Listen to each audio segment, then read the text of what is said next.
The News Hour Special Edition. Good evening and a very warm welcome. You're watching the News Hour Special Edition. My name is Amita Vadva. Well, first up, we talk about today being the last day of the 17th Lok Sabha, which is now concluded. Parliamentarians who discussed the construction of Ram Mandir and the Pran Pratishtha of Ram Lalla, with MP after MP of the BJP thanking Prime Minister Narendra Modi and calling the construction of Lord Ram's temple as a historic event that will pivot the nation towards greater heights. Now, when Prime Minister Narendra Modi took centre stage, he made a developmental pitch, the thrust of his speech, but that was his parting shot, because that exactly set the tone for the upcoming elections. Speaking about the Ram Mandir resolution, Prime Minister Modi said that some of them who have the courage of taking big and bold decisions, while there are others who flee from the battlefield. No points for guessing exactly who he was talking about. आज राम मंदिर को लेकर के इस सदन ने जो प्रस्ताव पारित किया है, वे देश की भावी पीढ़ी को इस देश के मूल्यों पर गर्व करने की संवैधानिक शक्ति देगा। ये सही है कि हर किसी में ये सामर्थ्य नहीं होता है कि ऐसी चीजों में तो कोई हिम्मत दिखाते हैं, कुछ लोग मैदान छोड़ के भाग जाते हैं। आज जो व्याख्यान वो हुए हैं, जो बातें रखी गई हैं, उसमें संवेदना भी है, संकल्प भी है, सहानुभूति भी है और सबका साथ सबका विकास के मंत्र को आगे बढ़ाने का उसमें तत्व है। Now, Ram Mandir is now a reality that came to life after centuries of long wait and a long and a tiring legal battle as well. That is exactly what the Union Home Minister Amit Shah spoke about today, when the Mandir and the Andolan and the historical significance and the importance which is attached of fulfilling a promise that was made to billions of Ram Bhakts. 1858 से कानूनी लड़ाई चल रही है। जब से अंग्रेजों का शासन था, 330 साल के बाद कानूनी लड़ाई का आज अंत आया है और रामलला अपने गर्भगृह के अंदर विराजमान है। 370 हो, राम जन्मभूमि हो, यूनिफॉर्म सिविल कोड हो, ट्रिपल तलाक समाप्त करना हो, जब हम इसको पूरा कर देते हैं तो बड़ी खिलाफत करते हैं। भारतीय जनता पार्टी और हमारे नेता नरेंद्र मोदी जी मान्यवर जो बोलते हैं, जो कहते हैं, वो करते हैं। हम 1986 से कह रहे हैं कि हमारा भव्य राम मंदिर बनना चाहिए, संवैधानिक तरीके से। कुछ लोगों ने यहां पर और बाहर मीडिया के सामने प्रतिक्रिया व्यक्त की, वो कानून की दुहाई देते हैं। मैं उनको पूछना चाहता हूं कि मान्यवर, क्या सुप्रीम कोर्ट की 5 जजों की खंडपीठ के जजमेंट से आप वास्ता रखते हो या नहीं रखते हो? Now, can Ram Leher be denied? Who's trying to use Mandir to polarize, divide and to politicize by invoking Babri? Can one actually reject the Ram Mandir reality? When asked, when the opposition MPs like Asauddin Owaisi and Gaurav Gogoi of the Congress spoke on the Ram Mandir resolution today, here's how they lashed out at the BJP. Let me stand as a tall Indian Muslim and say that the light of Indian democracy today is at its dimmest today, sir. Sir, in conclusion, मेरी फिक्र में मेरा ईमान मुझे कहता है कि जिस जगह पर मस्जिद थी, है और रहेगी, बाबरी मस्जिद है और रहेगी। बाबरी मस्जिद जिंदाबाद, जिंदाबाद, भारत जिंदाबाद, जय हिंद। हमारे देश में अनेक धर्म हैं, हमारे देश में अनेक ग्रंथ हैं, हमारे देश में अनेक पैगंबर हैं, लेकिन अगर शासन का ग्रंथ है तो शासन का ग्रंथ एक है, वो ये संविधान है। और इस संविधान के संरक्षण में आज मैं दोबारा कहना चाहूंगा कि राम राज्य इतनी कटुता क्यों सर? जय श्री राम कहते हुए इतनी कटुता क्यों? मर्यादा पुरुषोत्तम या राम को नमन करते हुए इनके वाणी में इतना हिंसा क्यों, इतना घृणा क्यों, इतनी घृणा क्यों है? आप राम भक्त हो ही नहीं सकते अगर आपके अंदर घृणा हो। आप राम भक्त हो ही नहीं सकते अगर आप नफरत फैलाते हो। आप राम भक्त हो ही नहीं सकते। Now the question is, will Ram Mandir help the BJP realize its 400 par vision, or will it help the BJP break all of its records in UP alone? Watch how Chief Minister Yogi Adityanath is now putting the opposition on the mat, accusing them of ignoring Kashi and Mathura and Ayodhya to suit their appeasement narrative. Akhilesh Yadav on his part hitting out and accusing the BJP of using Lord Ram for politics. Ayodhya नहीं जाना है क्योंकि vote bank पे असर पड़ जाएगा, तो vote bank की राजनीति आप कर रहे हैं, हम लोग नहीं कर रहे हैं। तो मथुरा वृंदावन के लिए भी कुछ नहीं कर पाए थे क्योंकि आपको वहां जाने में भी डर लगता था। हम लोगों ने देखिए दोनों जगह, काशी में भी समाजवादी पार्टी की सरकार ने ताला बंद किया था और मथुरा में भी जन्मभूमि में पीछे जो पार्क है उसको आप लोगों ने ताला बंद कर दिया था और ताला हमारी सरकार ने खुलवाया, दोनों जगह ताले खुलवा दिए थे। बिजनौर को एक पहचान दे रहे हैं और मैं तो रात्रि को भी बिजनौर रुका था। अखिलेश जी कभी नहीं रुके होंगे क्योंकि उनको डर लगता था, पता नहीं कब हट जाए, कब पता नहीं चाचा कब कुर्सी हथिया लें। जब प्रोग्राम दिल में ही बसते हों तो फिर नाम लेने की जरूरत क्या है?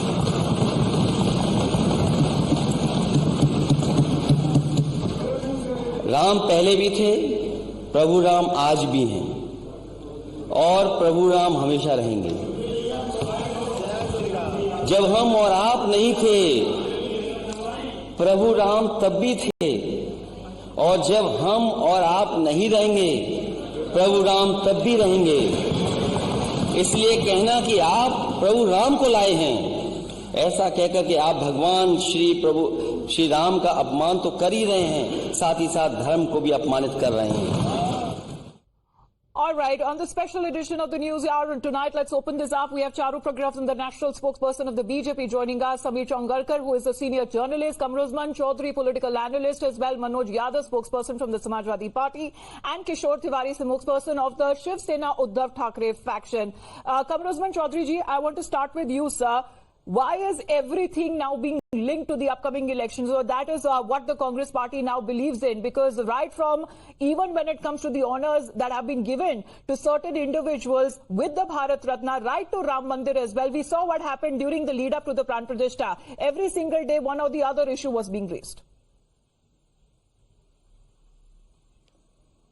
Well, the issues are being raised by the BJP, not by the Congress or any other opposition parties. You know, let me ask you one question. Today, the BJP must declare whether they agree to the Constitution of India as a secular country or not. Let them come out straight and say that, okay, fine, we accept it. Because when we from the Congress party and the opposition benches demanded a discussion on the floor of the House where one state, Manipur, has been burning, but there was no discussion. We demanded a discussion on the Notbandi, but there was no discussion. We demanded a discussion on the China, but there was no discussion. But on 9th of November 2019, when the Ram Mandir and the Babri Masjid dispute verdict came out from the Supreme Court, we were told, please maintain patience, please do not go into any celebration mode. Now, once the 2024 elections are coming, you find everybody right from the Home Minister to the Prime Minister to each and every state chief ministers are coming out in such a celebratory mode about the Ram Mandir. Ram Mandir has been built because of the Supreme Court's order. The Indian Muslims have also accepted the Supreme Court order. There is nothing to verify the Muslims. The wait for centuries for Ram Mandir and Ram Lalla to return to Ayodhya. Can I come in, Amita? Yes, Charu, please do. I have to take a Samajwadi Party spokesperson as well. Quick comment, Charu. Can I? Yes, I'll be very quick and then I will. No, I'm interjecting. These are not my opening remarks. I'm interjecting because you keep saying that Ram Mandir was made because of the Supreme Court's verdict. But tell me, who made it possible for the Supreme Court to actually give a verdict? Because had it been up to you, like the previous governments had been doing till now, you were filing affidavits denying the existence itself of Bhagwan Sri Ram. That's what you were doing. Your lawyers were standing up in Supreme Court and saying, यहाँ की date delay कर दो, Supreme Court की hearing ही नहीं आनी चाहिए. That is what you were doing. So the fact that even the Supreme Court has given a verdict is all credits to Modi Sarkar, because if Prime Minister Modi was not in office, you wouldn't have allowed the Supreme Court to function. You wouldn't have allowed to let the case reach its conclusion. And lastly, Swati, because you keep talking about India being My a name is secular Amita. country. My name is Amita. And of course, when it comes to the interjections, I have to take the first comments from other speakers as well. Please, 10 seconds more. Yes, Charu, please finish. Yeah. Amita, I'll be very quick. He's talking about secular country. Is the United States of America secular or not? Their president will put their hand on the Bible and take an oath. यहाँ हम गीता का नाम लेते हैं तो आप हमको secularism का पाठ पढ़ाने चलते हैं. मस्जिद बनता है, बन रहा है मस्जिद. 5 acres of land has been allotted. You think that's not going to be celebrated tomorrow? हमारी मंदिर की बारी आती है तो आप सेक्युलर तो ये सवाल मैं एक बार मनोज यादव जी से भी ले लेती हूँ, समाजवादी पार्टी की तरफ से. कमरुद्दीन चौधरी जी, मैं आ रही हूँ आपके पास. सर मनोज यादव जी, क्या अब राम मंदिर सिर्फ चुनावी चर्चा का ही रह गया है? बात अगर की जाए, क्योंकि आमंत्रण तो अखिलेश यादव को भी कहा था, दिया गया था, उन्होंने कहा था खुशी से तो हम जाएंगे तो जरूर. उन्होंने कहा अगर आमंत्रण भेजा जाए, डिंपल यादव तो कह रही थी कि अगर आमंत्रण मिला तो हम जरूर जाएंगे, नहीं मिला तो बाद में भी जरूर जाएंगे. आज वही राम मंदिर चुनावी चर्चा कैसा बन गया सर? बिल्कुल अमिता जी, धन्यवाद आपका. 2 लाइनें आपको सुना दूं फिर अपनी बात रखूं. अभी ताजी मैंने लिखी हैं. वो हमको दिखाते हैं रास्ता, जुल्मों से भरी जिनकी राहें. वो हमको दिखाते हैं रास्ता, जुल्मों से भरी जिनकी राहें. झांक कर देखो अपने दिल में, नफरत का रंग नजर आ जाएगा. आप हमको रोज भक्ति मार्ग पढ़ाओगे? क्यों? क्या मजबूरी? दिल में भक्ति है या दिल में राम है? बनवा दिया. अभी तो अखिलेश यादव बोल रहे थे राम सभी के दिल में बसते हैं. दिल में क्या है सर? भाई अरे रुक जाने दीजिए, अभी तो पूरी बात भी हम ना शुरू भी नहीं कर पाए, आप खत्म पे सवाल आ गए लेके. रुक जाइए. देखिए, मैं बड़ी स्पष्ट तरीके से इस बात को रखना चाहता हूं. अब बीजेपी क्यों इतना बेचैन है भगवान राम के मंदिर और विपक्ष के दर्शन को लेकर? भगवान राम जी मेरे सपने में आए थे, कहा था, उन्होंने ये बात कही थी और समाजवादियों से सबसे कही है कि आप इस देश की सबसे बेहतरीन विचारधारा हो. आप हमारे रामराज्य की परिकल्पना वाले लोग हो जो किसी में विभेद नहीं करते हो. तो हम समाजवादी लोग हैं, हमको सब्र है कि राम ने हमसे कह दिया है कि हम पूरी शिद्दत और ताकत के साथ सब्र करके पहले इन बेसब्रों को दर्शन हो जाए. ये बड़े बेसब्रे थे, तो इनकी बेसब्रियत खत्म हो जाए, फिर समाजवादियों को मौका मिल जाएगा. और हम लोग तो हमेशा से दलित पिछड़े रहे हैं, हमेशा से अल्पसंख्यक के रूप में जाने गए हैं, तो हम लोग अपना हिस्सा हमको हर जगह बाद में ही मिलता है. और हमको कितनी बेगैरती के साथ न्योता बीजेपी ने भिजवाया था, स्पीड पोस्ट से. और उस रणबीर कपूर को जो ये बयान देते हैं, लेकिन आपकी तरफ से तो कहा जा रहा है कि राम राज्य तो पॉसिबल ही नहीं है जब तक समाजवाद ना हो. हाँ, कहा नहीं गया था सर. यही बात सबके पास मुझे फर्स्ट कमेंट लेने दीजिए. सबके पास मुझे फर्स्ट कमेंट तो लेने दीजिए. इतने बड़े प्रश्न पे 1 मिनट, मुझे मेरी बात ही नहीं पूरी होने दी आपने. कितनी महत्वपूर्ण बात मैंने उठाई कि समाजवादी पार्टी को स्पीड पोस्ट से नहीं होता, और जो बीफ खाता है उसको आरएसएस वाले जाएंगे. अब ये तो बात यही होगी ना सर. इनवाइट भेजा तो दिक्कत, इनवाइट ना भेजा तो नाराजगी. अब दोनों तरफ आगे खड्डा पीछे खाई वाली सिचुएशन तो बनती हुई नजर आ रही है ना. सम्मान का होता है, भगवान हमें स्वयं बुलाएंगे. Sorry, because they're all targeting the Bharatiya Janata party. Allow me to interject with the reply, क्योंकि ये सारे तो एक स्वर में हमारे खिलाफ बोलेंगे. It's important that I interject my replies, क्योंकि it's 10 seconds. Charu, Sameer ji also wants to say something. Samajwadi party और इनके सारे के सारे साथी जो आज राजनीति की बात कर रहे हैं, ये वही लोग हैं हमारे हर मैनिफेस्टो को पढ़ने के बाद बोलते थे मंदिर तो बनवाएंगे पर तारीख नहीं बताएंगे. तो भाई अब जब मंदिर बन गया तो हम वाह वाह क्यों नहीं बोलेंगे? हम क्यों नहीं सर झुकाएंगे? हम क्यों नहीं जय श्री राम बोलेंगे? और अगर हम बोलते हैं तो आपको आपत्ति क्यों है? क्योंकि आप ही वो लोग थे जो हर दिन पूछते थे मंदिर कब बनेगा, तारीख बता दो. तो अब आप बड़े कन्वीनियंटली यू टर्न लेके खड़े हो रहे हैं. मना कौन कर रहा है? नहीं, अब क्यों आप बोल रहे हैं कि मंदिर की बात क्यों कर रहे हैं?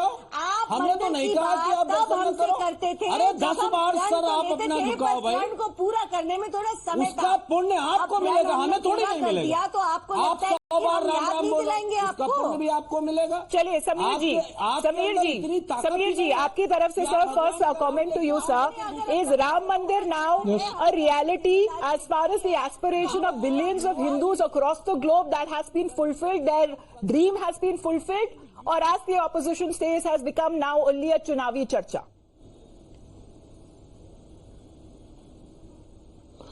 देखिए, निश्चित रूप से हिंदू समाज का, हिंदू सनातनियों का 500 साल का जो सपना था कि अयोध्या में भव्य राम मंदिर बने, वह अब आकार हो चुका है और वो सच्चाई के रूप में आ चुका है। अभी मैं समाजवादी पार्टी के प्रवक्ता की बात सुन रहा था। समाजवादी पार्टी के प्रवक्ता कह रहे थे कि राम उनके सपने में आते हैं, वो लोग राम भक्त हैं। ये समाजवादी वही राम भक्त है जो मुलायम सिंह यादव ने कार सेवकों पर गोलियां चलाई थी और अयोध्या की सरयू नदी को पूरा खून से लाल कर दिया था। ये वही समाजवादी है जिन्होंने व्यास जी के मंदिर के ठिकाने पे ताला मुलायम सिंह मुख्यमंत्री पे डाल दिया था।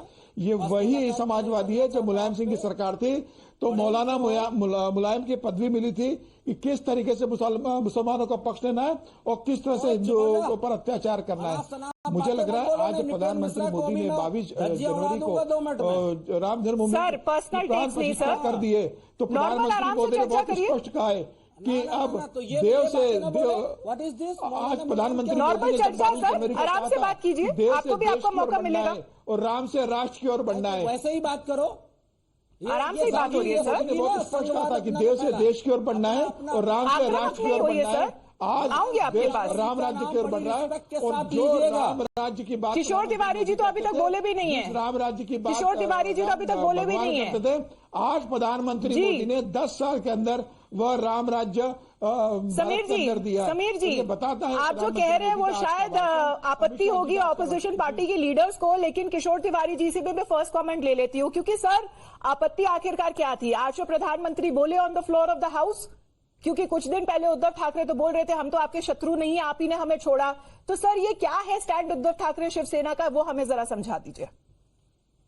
अमिता जी, पॉलिटिकल डिफरेंसेस रहते हैं, लेकिन शिवसेना ये हिंदुत्व वाली पार्टी है और रहेगी।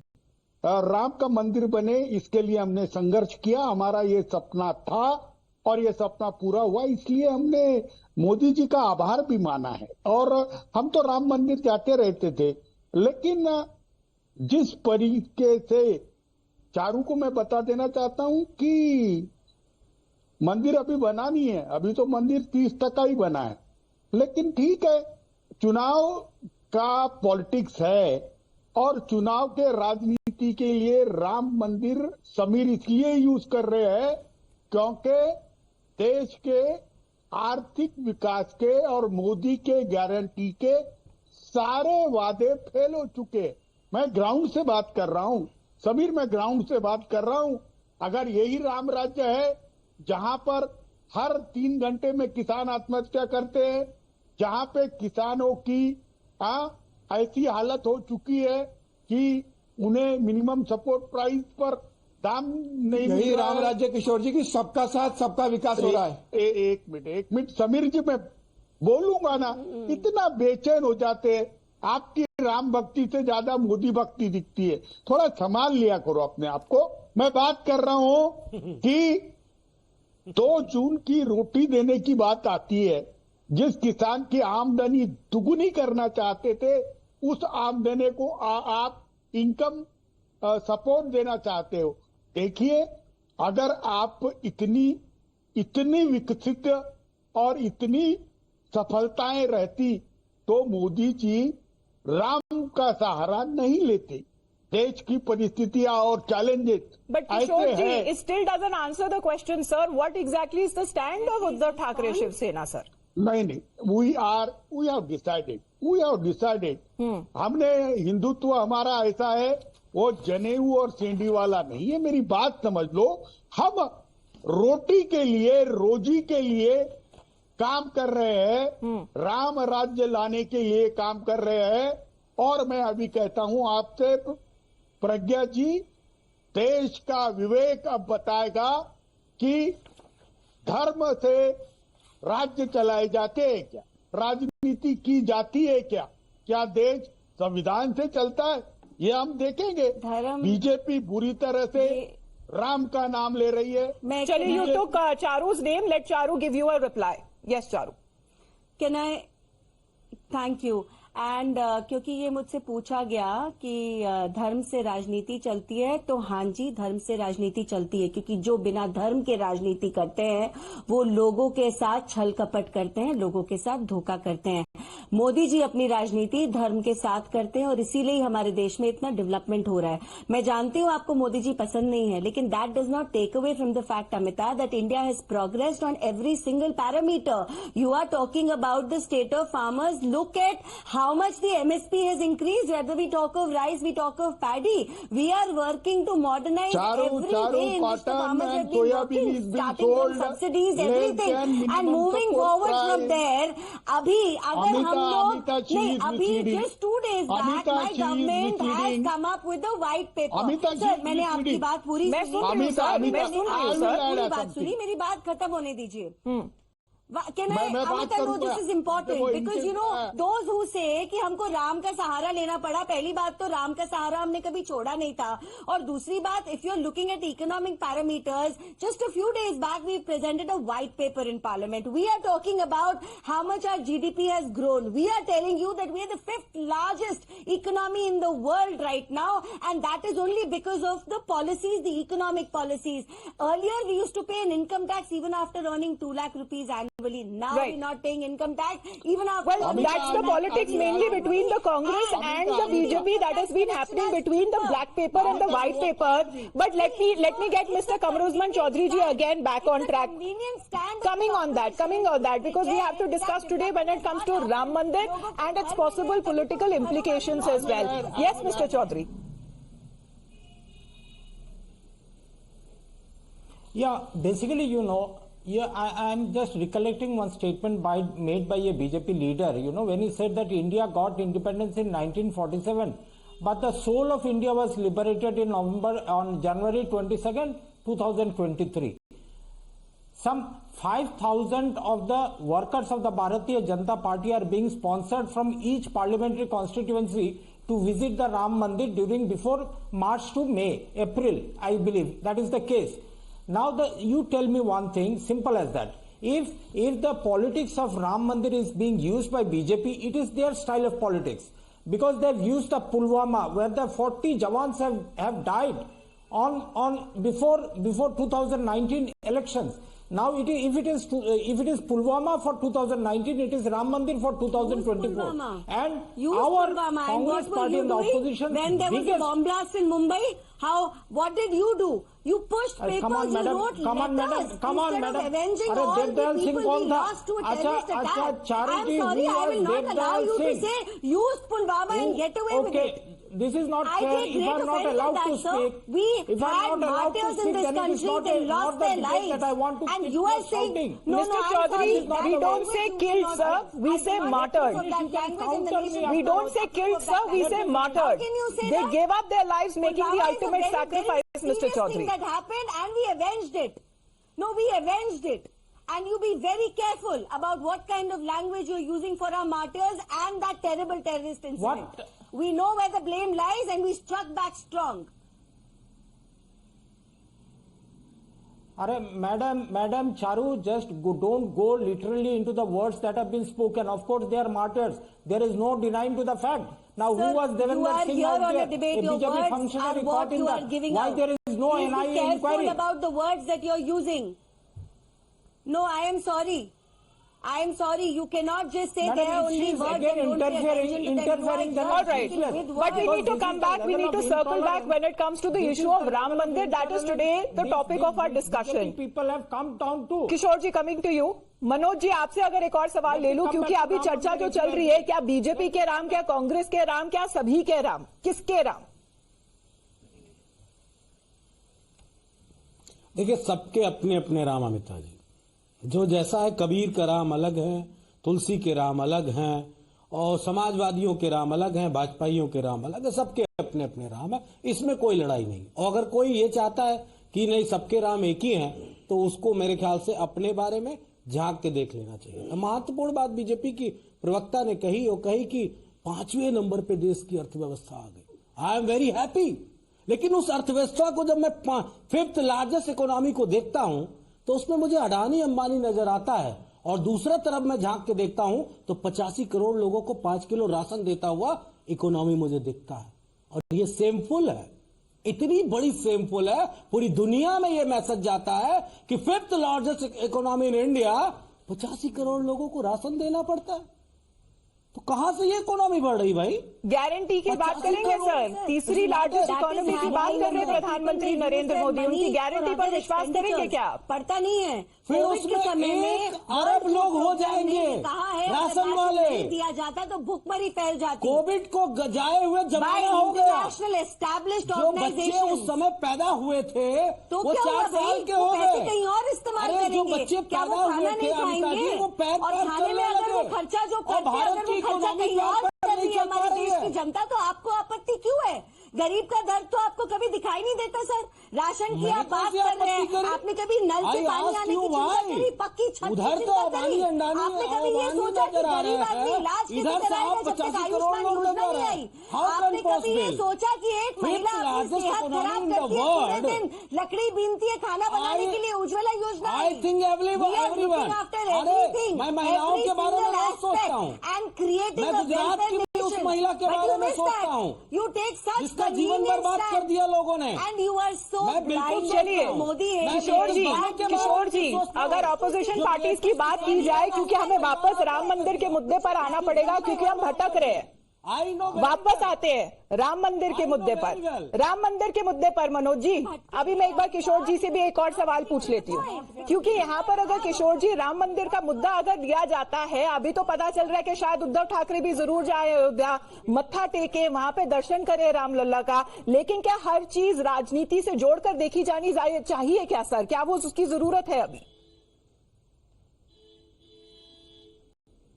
और लाखों शिवसैनिक भी जाएंगे, और राम मंदिर ये अस्मिता का था और हमारे सम्मान का विषय था, और मोदी जी ने जो पूरा किया वो ठीक है। एक बात मैं बताता हूं, चारू जी, आपके सरकार ने कहा था कि 2022 में हम किसान की आमदनी दुगनी करें, लेकिन ऐसा हुआ नहीं। आपने बोला था कि पक्का मकान सबको मिल जाएगा, ऐसा हुआ नहीं। अब मैं बता रहा हूं, पीने के पानी के जो दावे आप कर रहे हैं ग्राउंड पर वो नहीं है। लेकिन एक बात मैं अमिता जी यहां क्लियर करना चाहता हूं, दुनिया में भारत ही ऐसा एक देश है जो 80 करोड़ लोगों को मुफ्त में अनाज दे रहा है।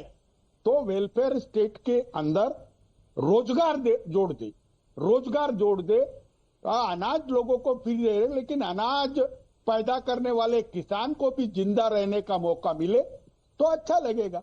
देखो, मैं राम जी का मंदिर बन गया और उसके भरोसे अगर ये चुनाव जीतते हैं तो मैं लोगों के विवेक पे छोड़ता हूं, लेकिन चारू जी, ग्राउंड रियलिटी से आप अवेयर हो जाओ। शायद आप किसी महानगर में, स्मार्ट सिटी में रहती हो, आपको लोगों का दर्द मालूम नहीं, और आप जिस तरीके से बात करती हो उस तरीके से। तो व्हाइट पेपर पे फिर क्या कहेंगे सर? क्योंकि अभी व्हाइट पेपर पे भी चर्चा हुई है। नहीं, समीर जी अगर बात की जाए, when the dream of Ram Mandir and how it was actually executed and implemented, that Ram Mandir became a reality sir, उसके ऊपर क्या कहा जाएगा? पूरा आखिरकार किसने किया? चिंता पहले कर रहे होते ना। देखिए हेलो, देखिए राम मंदिर का जजमेंट जो आया था वो सुप्रीम कोर्ट से आया था 2019 के अंदर नवंबर में। मैंने प्रधानमंत्री नरेंद्र मोदी ने क्या राम मंदिर का निर्माण करवाया? एक ट्रस्ट बनाया गया, ट्रस्ट से राम मंदिर का निर्माण किया।